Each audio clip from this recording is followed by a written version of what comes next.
maybe as we start the session, side by side result भी आ जाएगा.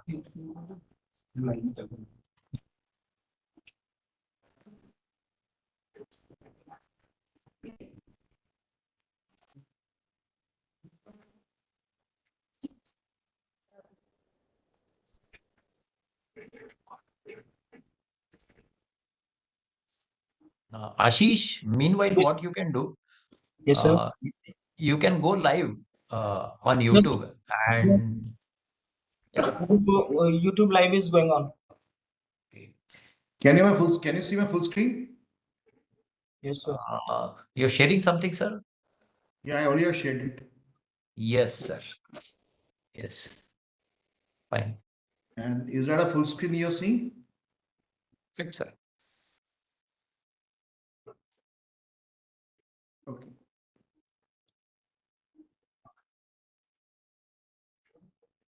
Sometimes WebEx takes time, sir. So let us wait for 2-3 minutes. A lot of people joining WebEx first time, or it takes times on computers. Maybe to it'll take launch 5 minutes WebEx. and then we'll start. Yes, yes. 3-5 sharp, we will start, sir. Yeah. So good afternoon, everyone. We will start in next 4 minutes. Yeah.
let us start now.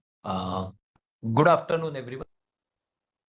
My name is Yogesh Tamankar. I am the Innovation Director, and on behalf of Ministry of Education's Innovation Cell and AICT, I welcome everyone for this SIH 2025 training sessions. We have Dr. Pratap Sanap as an expert and a trainer today. Dr. Pratap Sanap is basically an electronics and mechatronics engineer who has done his MTech in mechatronics and robotics. And he is basically a prescriptive analytics and intelligent decision making expert who has expertise in video analytics, image analytics, and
Yeah.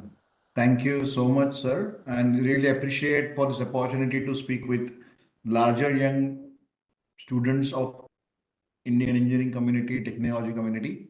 Uh, I am, see, everybody is talking about artificial intelligence and the analytics so far.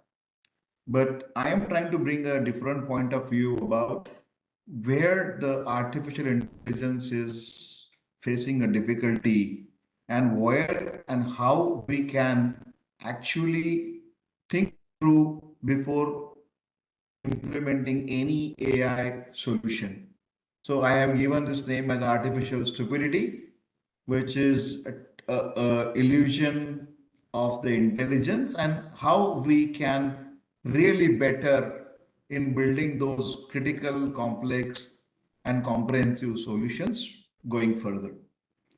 This is all my own perspective.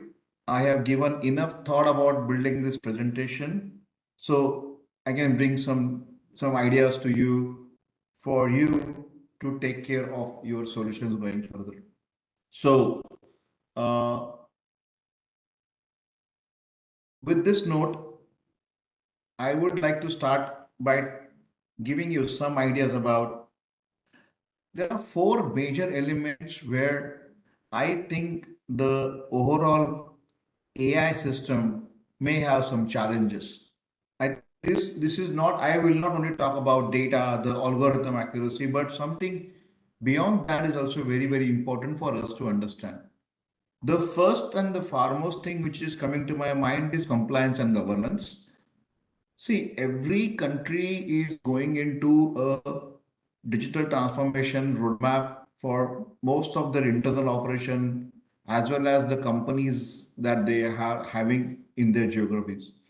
Be it a manufacturing unit, be it a construction unit, an IT unit, or any other unit that's there.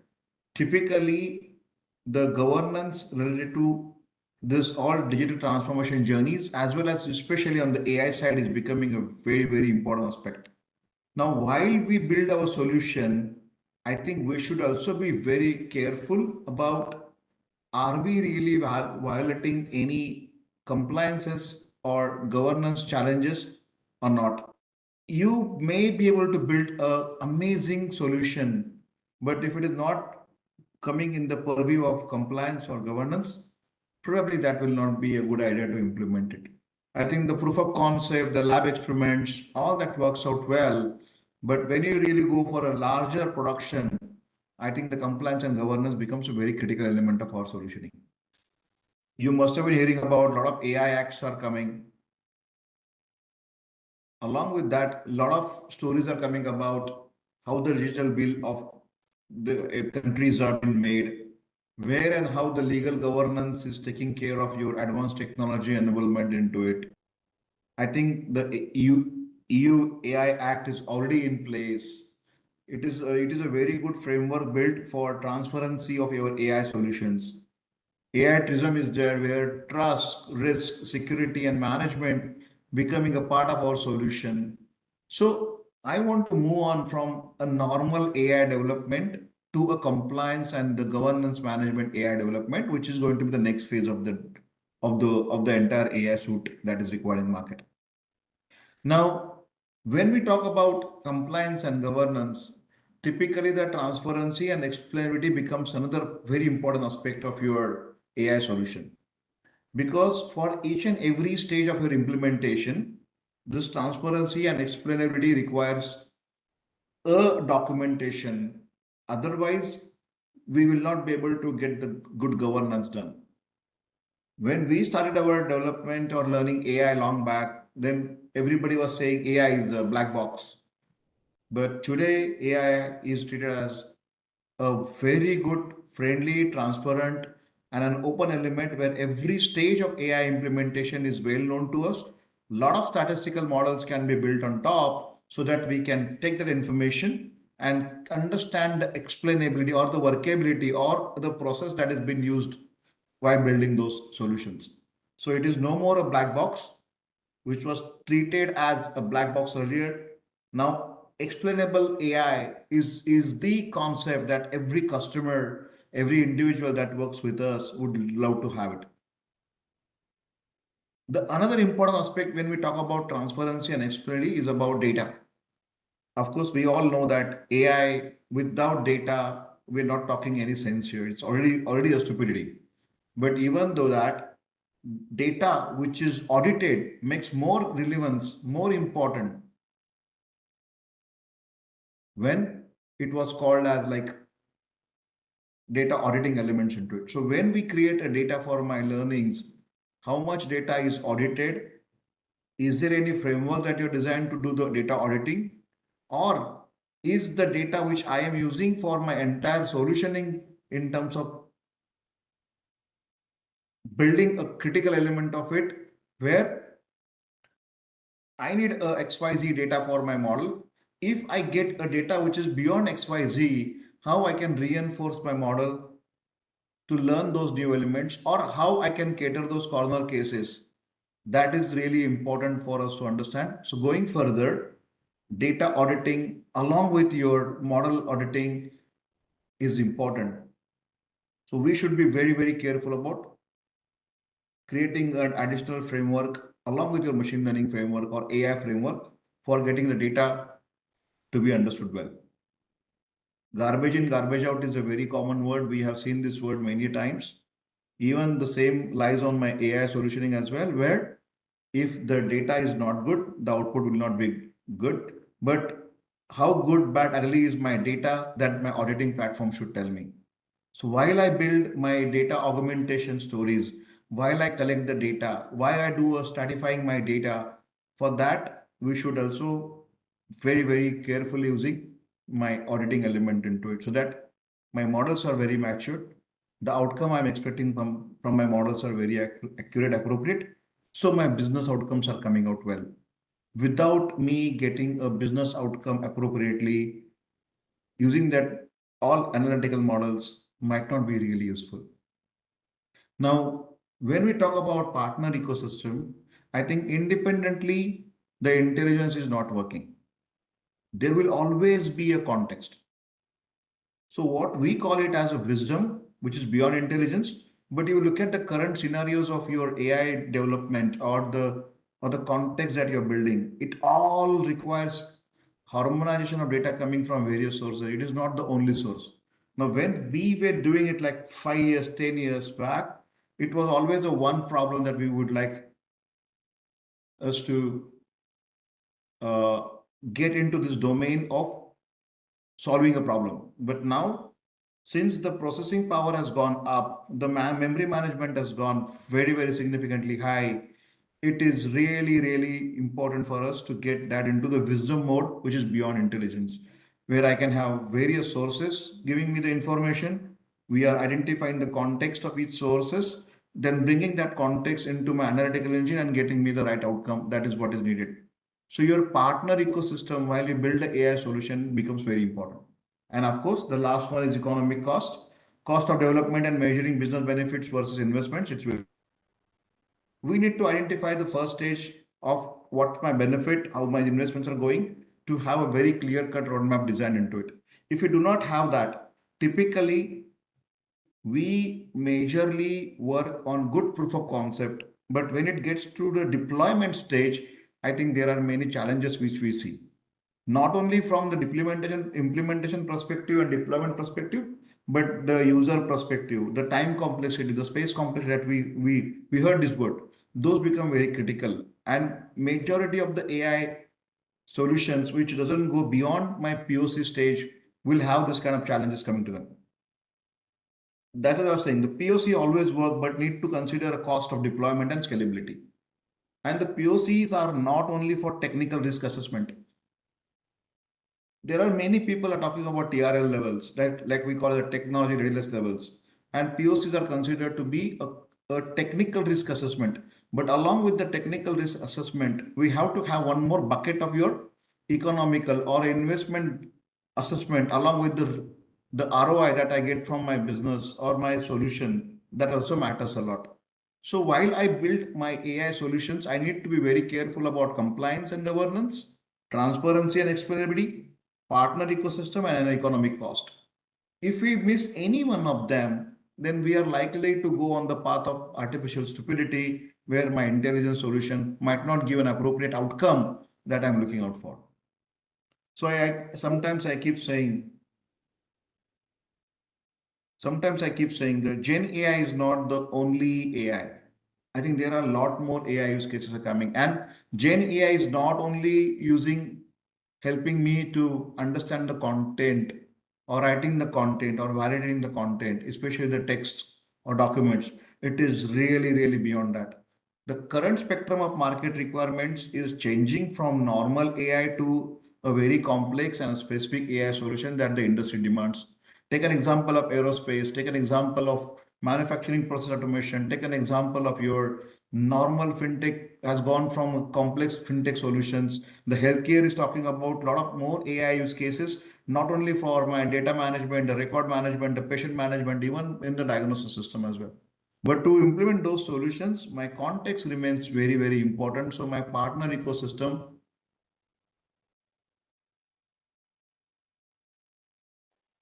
we can't use our system beyond that. So that's the reason I'm saying all this becomes a very, very important aspect for me to have a successful AI deployment. So what one should know that how I can start my path of my AI deployment, the first and the foremost thing becomes my problem statement. As I said, not every problem statement needs an AI solution. There are very specific solutions that are required AI as a backbone to get the solution appropriately. But then I should also have a very strong domain understanding to get my appropriate benefits from my problem statement. Now, when I say that, if I'm solving a problem for medicine, I should also have a good healthcare domain expertise either within us or maybe somebody should help us identifying right opportunities for building those solutions. And the third one is technology know-how. As I said to you, there are many, many areas where we keep hearing that I need a cloud solution, I need an on-prem solution, I need an edge solution, or maybe a small solution which might reside on my phone. So all these deployment solutions, there might be a solution requires an open source library. There might be a solution requires licensing tools along with it. The solution might come from Python. The solution might come from beyond drag and drop AI modules or statistical modules available with you. So if we understand the problem statement well and if the domain complements you well, then technology know-how remains the third part where all this thing has to come together appropriately to give me an exact outcome that I'm looking out from artificial intelligence solution. Now, I have done some surveys about how in the entire ecosystem is moving on. Like the IDC survey says, Organization launches an average of 37 AI POCs, only 5 of them go into production. So that means 32 POCs where significant investments have gone are not really useful. So that means something of the other point which I just mentioned to you are missing. Why the 32 points are not coming, and that 32 POCs are not going into the production. Even the CIO and IDC plus Lenovo survey said 88% of AI pilots fail to reach production. Even every 33%, 33 POCs, only 4 graduate to production. So these all surveys are telling me that there are various elements that have been missed while I implement those AI ideas or AI POCs. And then it requires a lot of intelligence, wisdom, right from understanding the problem statement, the ROIs, the domain knowledge, as well as the technology know-how to make sure that we get into the production mode. And you must be agreeing to me that until and unless I get into the production mode, the business benefits will not come, or I will not have enough satisfaction to implement them. Even the Gartner says the similar numbers. Even there are other people are saying that like only half of AI project make it to the pilot to production. Especially in Gen AI, still the context is a little better. But if you really take Gen AI out of this equation, then the numbers are really not showing us the good picture. So what I mean to say is, if these numbers are not looking that great, that means something is missing. What is this missing element? Either not the domain, either not the technology, or either understanding a problem statement, or we do not have skills to implement it. But I won't take the word called skill. We are very well matured people. You have been doing such amazing projects in your college curriculum. I always believe that there is something going on the education side, the learning side, the capability side, the IQ side, but still we're not able to reach at that level where we want to. But this also gives you a spectrum of there are so many solutions are available to implement appropriately, which we can take care of. Now, say for example, if out of the 37, roughly 5 are only getting into the production, that means the 32s are failure. We can convert them. That means the more richer, more important, and more useful use cases can be built where the investments are available but not being utilized appropriately. So all those equations are becoming a priority for us to do a better job in terms of implementing them. Now, I think what the sixth sense says is lack of understanding on what is correct and accurate, lack of context and common sense, hallucination happens multiple times, lack of moral and ethical judgment of it, the brittle performance of the systems, and cost and unattended consequences are some of the areas where I think we need to be very careful while building those solutions. So when I say lack of understanding and what is correct and accurate, it typically talks about the problem statement. So everybody who has a problem statement, even some of my customers or other customers also coming and say, hey, I have a problem statement. Can you solve this through AI? Not necessary that every problem statement need a AI solution. So we have to be very careful in understanding what is my problem statement, what is the process I'm following to solve that problem statement, and how I want to reach at my end conclusion to see the business benefits coming out of it, or write KPIs or like key performance indicators that we want to achieve out of this problem statement. Not always the business, but there might be some other KPIs might come. Lack of context and common sense. We always say common sense is a very important aspect, and this is also applicable for all my AI solutions. Lack of context is very important because if we do a good project, it works on in the lab. The moment we go from lab experimentation to a field experimentation, we have a challenge.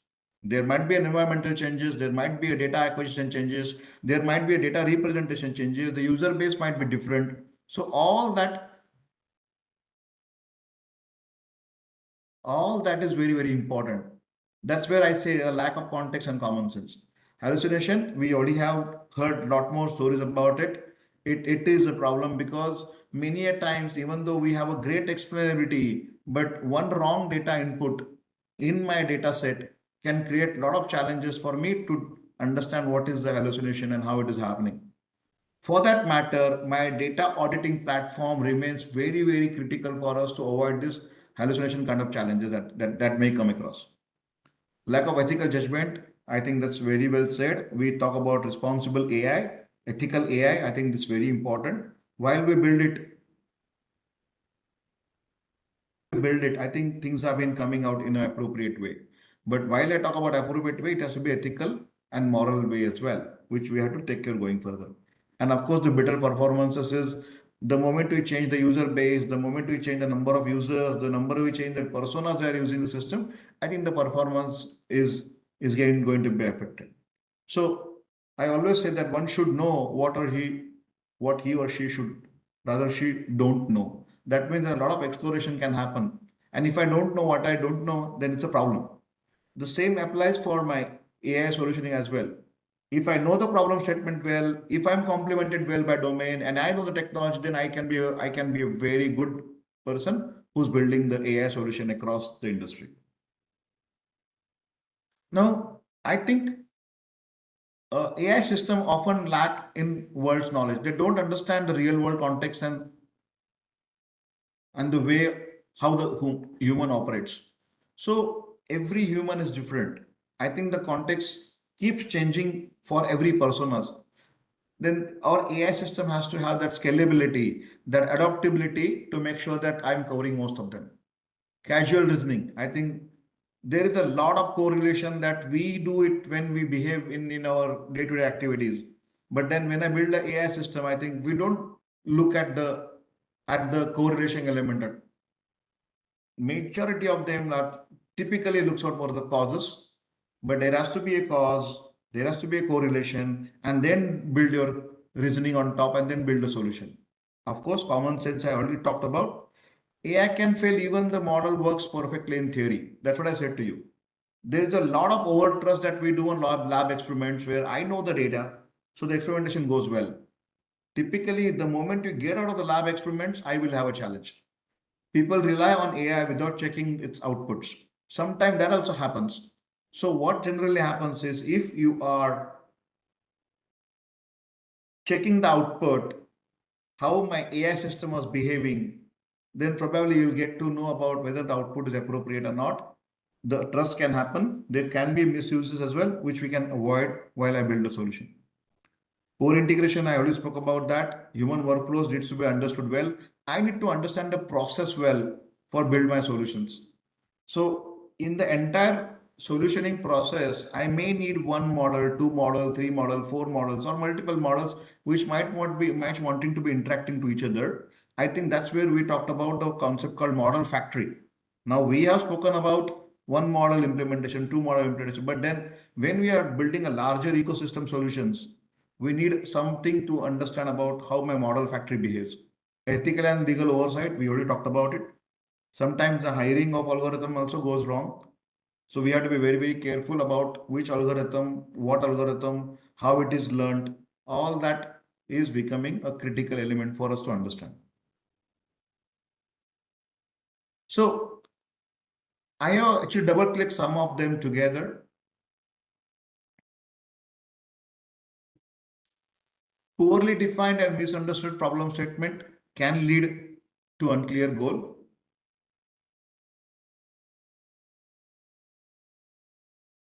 Then limited involvement of domain expert, especially during the definition of KPIs and the expected outcome, validating those outcome is very, very important. I think without the domain expert, if you're trying to build a solution, there are more chances of failure than success because the domain expertise relied on their experiences and their core subject knowledge or subject matters experts that have been there are essentially require those typical KPIs to be mapped appropriately and the testing and validation can happen. Now, the lack of contextual understanding or situational awareness, particularly around the behavior and its quantification and effective categorization. What does that mean is, so for example, I'm building machine learning model. I should actually know what is my output categories.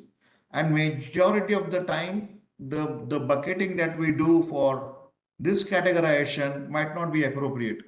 So the designing element of even the AI and machine learning model is very, very important. I'm not talking about designing the neural network. I'm talking about designing the solutioning and exactly the outcome that we require from the solution. So situational awareness, your categorization, the quantification of data, the quantification output is very, very important. We should be very, very aligned to that. Misalignment between design assumptions and actual real world objectives. That's what I said to you. Most of the time, I do a wonderful job in my labs, but the solution is not appropriate or not accurate as I did it in my lab, is not working out well. That's the reason the data auditing becomes very important. The more mature data auditing platform that you build before building the AI solution will actually solve your problem of how I'm behaving in the lab and how my model behaves across the deployment stages in the real world situation. So we have seen there are misalignments between design assumptions and the actual world, especially when we talk about the building any solution, we talk about the constraint.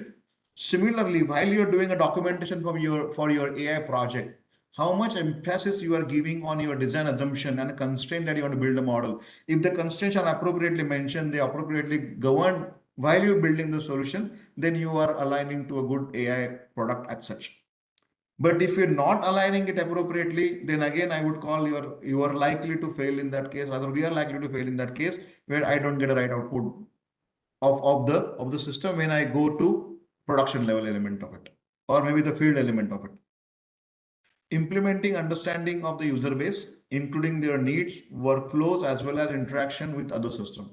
Now, this is very, very important because nowadays every solution that is getting built in the market will be used by different category of people. Yeah, it is irrespective of educational element of it, social economical status, or any other parameter for that matter. So that means while building the solution, you should actually know what is a persona who's going to use your system or what is the end user. So design thinking becomes a very important aspect while also looking out for AI as a solution for you. So while we implement those things, we need to understand where I'm going to interact. Is that a human to human interaction or machine to human interaction or machine to machine interaction or machine to model interaction? So all these scenarios are required for different domains, like from finance, healthcare, manufacturing, or even a process industry where we need to understand how the workflows are being managed. Human in loop, machine in loop, software in loop, hardware in loop, and model in loop now are becoming a critical element for us to succeed. And then there's a handover everywhere. There's a handoff. The time of handoff, the way of handoff, as well as the handshake between two agencies, how we are managing it to build a complete enterprise kind of AI solution becomes very important. And believe me, today's world require those implementation interactions between two machines and two systems and two models as well. So how you design your workflows, how are you thinking about the security of your workflows, how the data transportation is happening, that also matters, which ways we are learning in our software engineering education. But along with that, we should also know how the model and model is also interacting. That's where I said the model factory concept is becoming very crucial. And when there are multiple models and multiple versions of models, how we manage that as a back-end engine to use right and appropriate model for appropriate customer or appropriate user for that matter. That becomes a critical element. Now, use of insufficient, irrelevant, or biased data. This is known to everyone now. I don't need to push a lot. But now there is no definition of how I call it as a insufficient data or appropriate data. Typically, if my data is covering all the scenarios and has the ability for augmenting it to further corner cases or in between cases, I think we are working on a good data. So again, the data auditing platform which you talk about should have this capability of understanding my coverage areas. I think when we write our software specifications, we talk about our software coverage. Similarly, we should also start talking about the coverage of my data. When I think about the business KPIs or my successful outcome of my model, I should also know that to get into the successful model criterias or maybe the accuracy is what we define about whether I'm having a sufficient data which covers all my scenarios of my. That's where we are working on now. I think that is what is needed. I have seen some hands have been raised for the question. Allow me some time. Once I finish, I'll come back on the question side of it. Then confusing with big data with meaningful data, assuming volume equates to value. I think majority of the people, when we talk about AI solution, they said, I have a good data with me, large data with me. But I said that does not mean that I'm covering the entire scenarios and I should be able to build a very good solution out of it. That's a myth. There's nothing called big data or small data or meaningful data. It has to come from statistical modeling or it has to come from a domain expertise. If somebody, a domain expert is saying, I'm covering all my scenario, that's where typically we talk about how we get confused with my big data and unmeaningful data. Neglecting statistical tool needed to access the data coverage, balance, and representative. There are a lot of tools are available. We keep learning statistics as our base engine for AI to be implemented. I think that's where people are moving on, and we should keep learning more of my statistics and mathematical tool, which have been very essential ingredients for my machine learning to get my data coverage, my balance, my auditing, my representativeness. Now, lack of structured process to validate my experiments and outcome. I think majority of the time we are not very sure about what are my processes, how my processes are managed, and when my processes are managed, how I'm contextualizing them, and at each process stage, how I'm using to validate my data points and get the job done. So all that process important validation and experimentation is becoming important to get the right outcome. So convert that into a very good product. We should drill down the process into a stages. For each stage, there is input output. If each stage requires your model to be in a place, how that model will behave for each stage, what are my inputs and what are my outputs, is my each stage output is mapping to my requirements or not, that all validation has to come together. So sometimes you may see the process is good, but the structured process implementation is not there. You do not have a very good validation parameters along with your implementation. Things can go wrong in that case as well. So we need to be very, very careful on that. Now, misplaced reliance and cloud deployment for every use case. I think there are people are saying, no, we want to implement everything on cloud. Definitely cloud is important, but we should also be very, very careful about when I need a cloud deployment and where I need a local deployment or an on-prem deployment or an on-edge deployment. Now, I'm not saying we don't need cloud, but cloud comes with the cost. So while building a solution, either we are covering the cost to make sure that I have better benefits and ROIs. If not, how I can optimize my solution to do a on-prem analysis against cost towards my cloud deployment? Or can I have a combination of both of them, like a hybrid model implementation? But that has to come along with your scaling ability, the user ability, the production environment, all that has to be considered going further. And I already have spoken about like not every problem statement requires full automation. We need to classify our problem statement like human in loop, automation in loop, especially about the model in loop kind of an environment to optimize our outcome. This is all my cost implementation is needed. Majority of the time, 100% automation may not work appropriately. Some human intelligence needed to get me better outcome. So that classification, we can do it at every stage of my project, and then we can write down the requirements accordingly. Having access to massive data sets, open source algorithm doesn't translate to effective AI. See, as I said to you, there are a lot more material available on public domain. We can have all open source libraries are available, but we have to be very careful while building or using those open source libraries because there is an inherent challenges when you think about the commercial deployment versus research deployment. All these licensing condition changes. So be very careful while using the open source algorithms are available in market. Second thing is the open source algorithms which are trained mainly on the public domain data might not be relevant to your use case. So you have to keep updating maybe something called RAG, which you can implement for that the model maturity can go up to your use cases. So straight away using that model as is in the system sometimes doesn't work. So we have to be very careful on that lines. And as I said to you, access to massive data sets does not mean that I'm translating all my requirements into effective AI. It has to be appropriately done, studied, audited, used, and then further implemented accordingly. That's how we can think of it.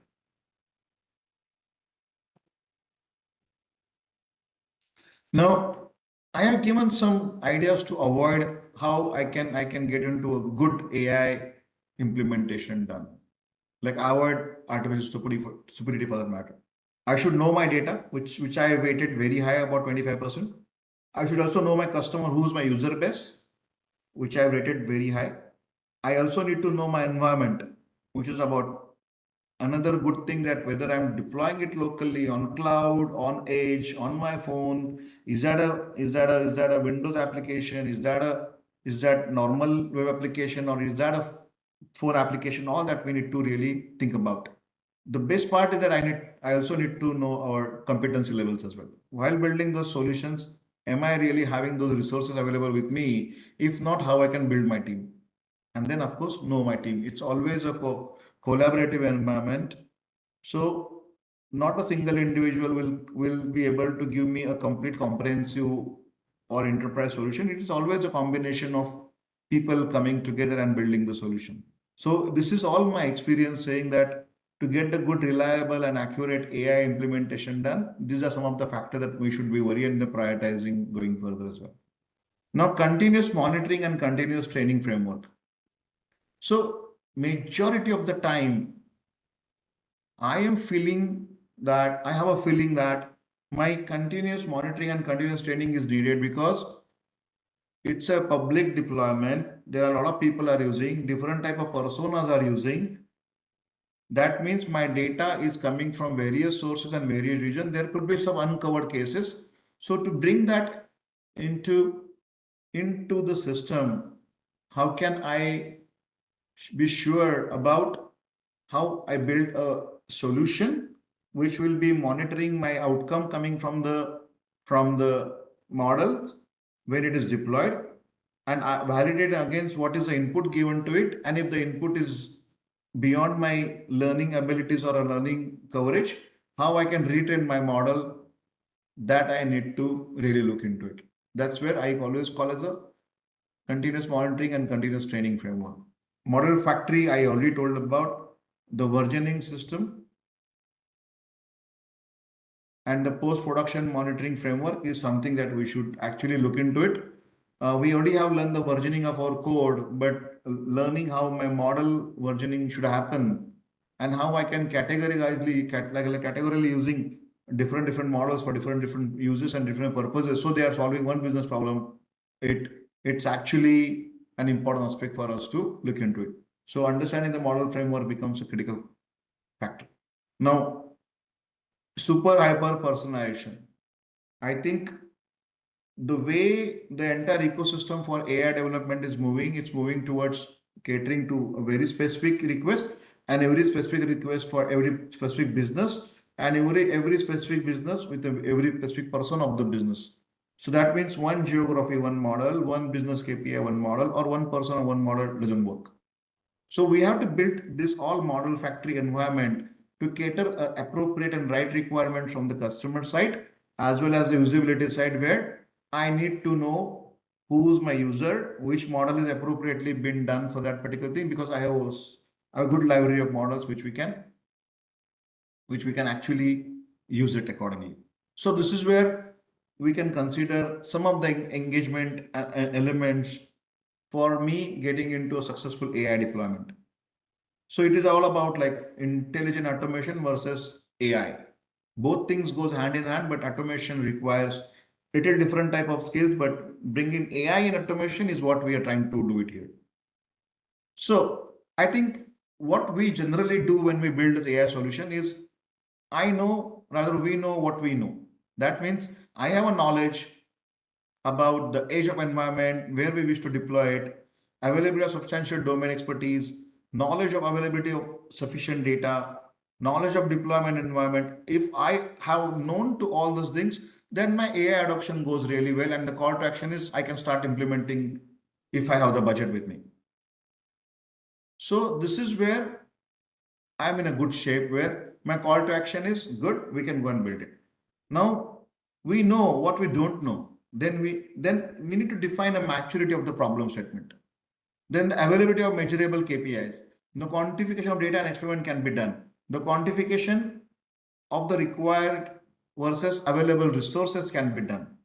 So with that note, I think we can still call it the AI adoption index is 80%, and where call to action is where to learn, adopt, define, and start building it afterwards.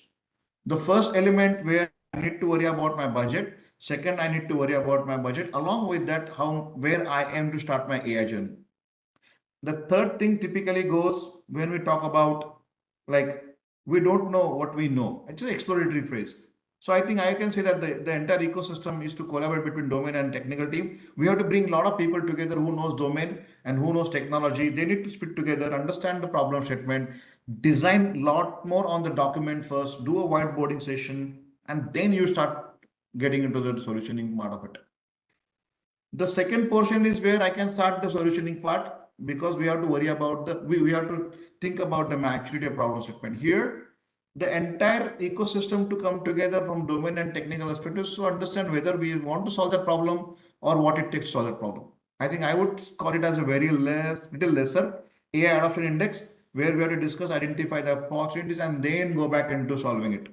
Now, but if we don't know what we don't know, then probably the AI adoption index is very less. I think we need to create a team. We need to understand where I am. We need to create what I want to solve. Are there problems available? If not, all that things are mattering for me to get in this particular domain. So that's what I call it as a call to action based on where I am landing, how much I know about my system, how much I know about my data, how much I know about the business outcomes, how much I know about who is my end user, and how much I know about where I want to implement it. With all that questions, I think these numbers have come as an outcome out of it, which we can start implementing. I still keep a cost aside. We all are in a learning stage. We can have it everything done on our lab experimentation, but we will make sure that all my lab experimentation is good enough to go to market and deployment can happen there. So this is I just wanted to cover in my session where I just want to give an idea about with all the experiences what we carry as an AI developer in the market, where we see a challenge, where it is going on a difficult note, what are we trying to do better to solve those market challenges. All that is what I wanted to show it to you in this session. So I think I have seen some questions have been raised by some students. Let me stop sharing and see what kind of questions are there available.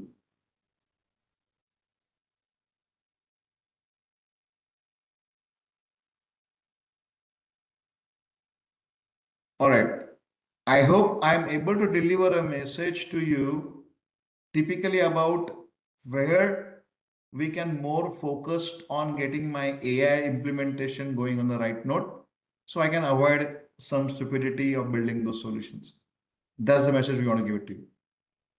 So let me see if there are any messages in the chat window. Looks like there are a lot of messages come about the results. Definitely, as Dr. Yogesh mentioned in the initial stage of the training session, that the results will be out soon.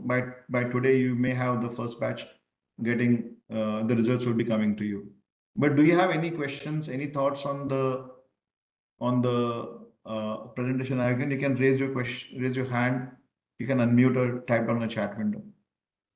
Yes, results are actually final collation is happening. Around for 100 PS, we are declaring results in few minutes, I will say.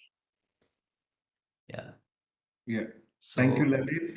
I see your comment in the chat window. I also appreciate that you all are patiently listening to this one. Believe me, this world is very beautiful and we are going into the right path of AI.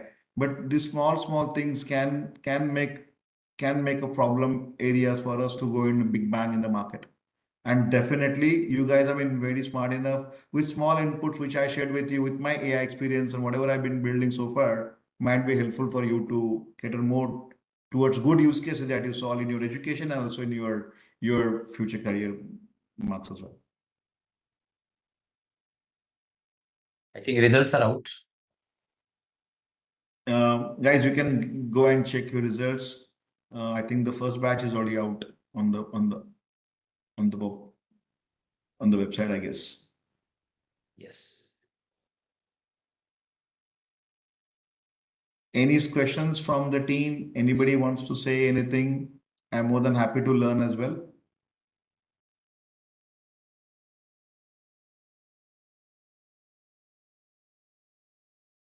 So if no questions are there, maybe not yet. Yeah, I think Rajkumar has raised a hand. Rajkumar, you want to ask a question? Can you type down if possible, or you can just unmute and ask if you want to? Yes, you can type, I think, in the chat box because all may not be able to unmute.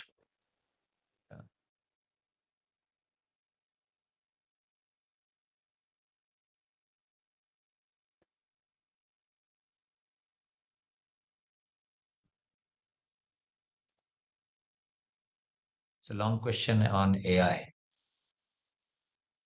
Who is this Rajkumar? Yeah. Please, I think can someone mute Rajkumar?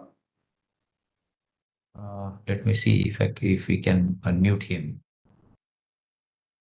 Mr. Lalit, can we unmute Rajkumar Gitam?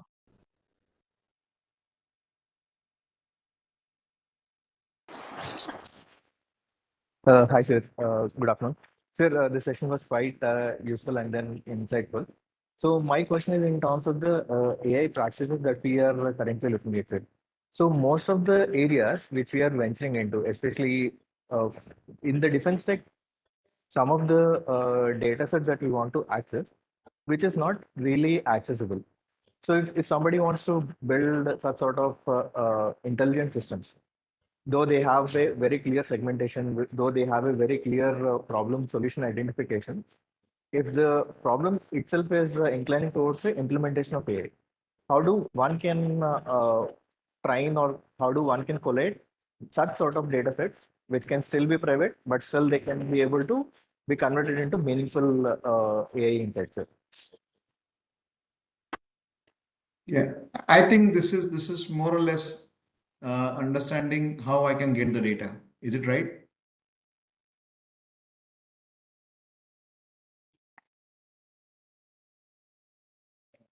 Rajkumar? Okay, all right. So I think there are two answer to this question. First of all, definitely the who talking about the problem statement should also talk about the data availability. Because if someone asking us to build something and not giving a data, then doesn't work. Otherwise, I should have somebody who's a domain expert who sits with me and help me and to augment that data. Some data, some mass data can come from the problem statement provider, but somebody, a good domain expert who's helping me to create those data pointers for my machine to get more and more coverage, that can happen. So as I said you in an earlier session, I think the domain expertise are very, very important. And unfortunately, I have seen some failure without having a domain sitting with me for building those solutions. I hope I'm able to answer some, at least some of your questions, some of your thoughts.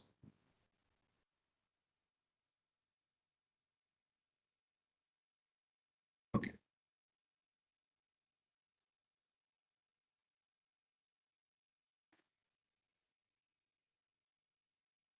Anybody else? Any other questions?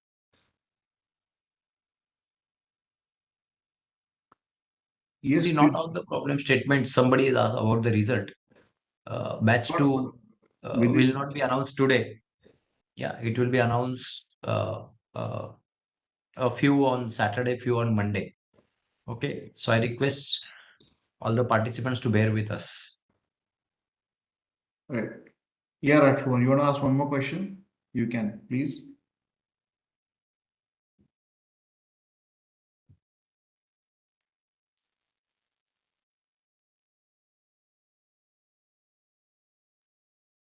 Can someone unmute? Rajkumar?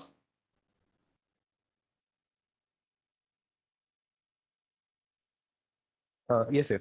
Sir, in the past, I've been working on related to different types of data sets related to time-based measurements, uh, millisecond data to nanosecond data. I mean, using FPGA and then SX.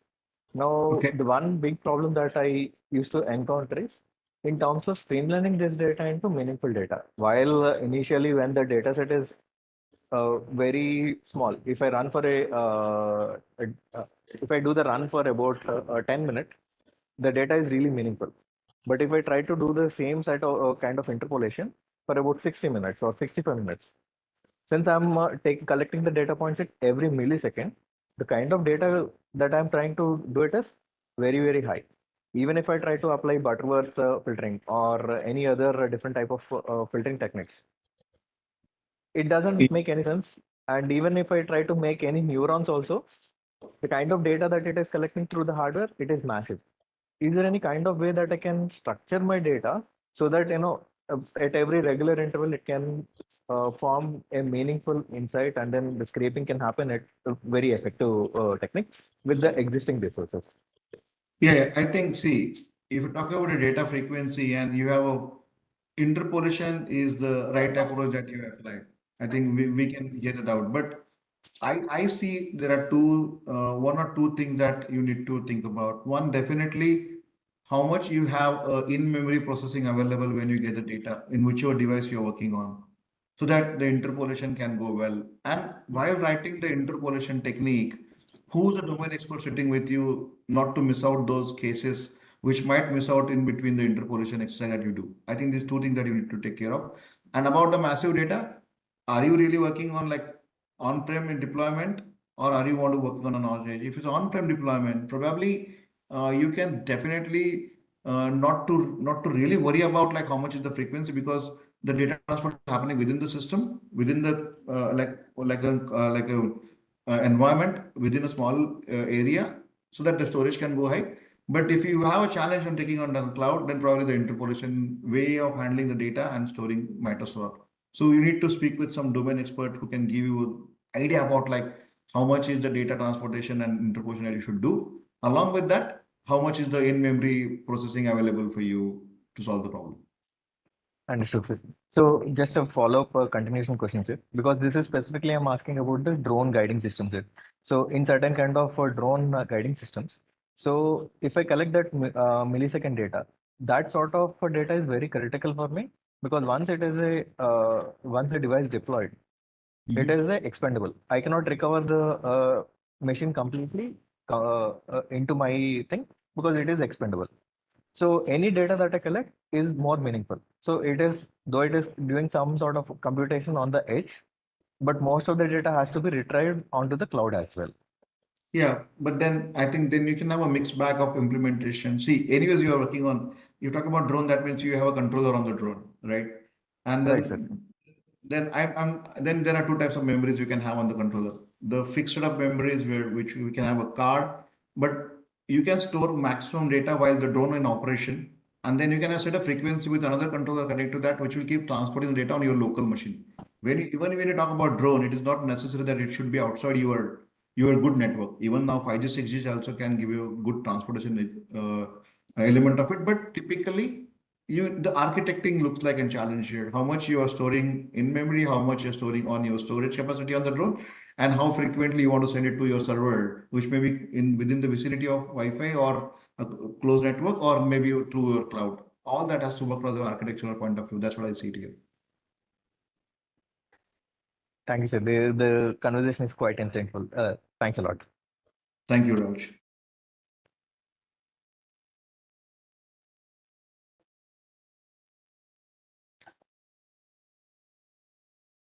All right, sir. I think looks like no more questions. People are more worried about the results to be announced. And if any questions you have, reach out to us. There are more training sessions are happening. We all are on LinkedIn. Definitely, whichever way possible, we can communicate. Yeah, sure, sir. So no more questions. So thank you so much, Dr. Pratap Sanap, for your valuable insights and some new ideas. The name itself was wonderful. Artificial stupidity. I think all of us, some or other way, are victim of it. Yeah. Thank you so much, sir. And I wish all the participants here all the best. Some of you would be there in finale, some of would be there next year, or some of you had really enjoyed hacking it. Thank you so much, one and all. And I think we will close this session. So I request my IT team, Mr. Lalit and Ashish, we can close the session. Thank you. Jai Hind. Thank you so much, guys. All the best. Bye bye. Have a good weekend.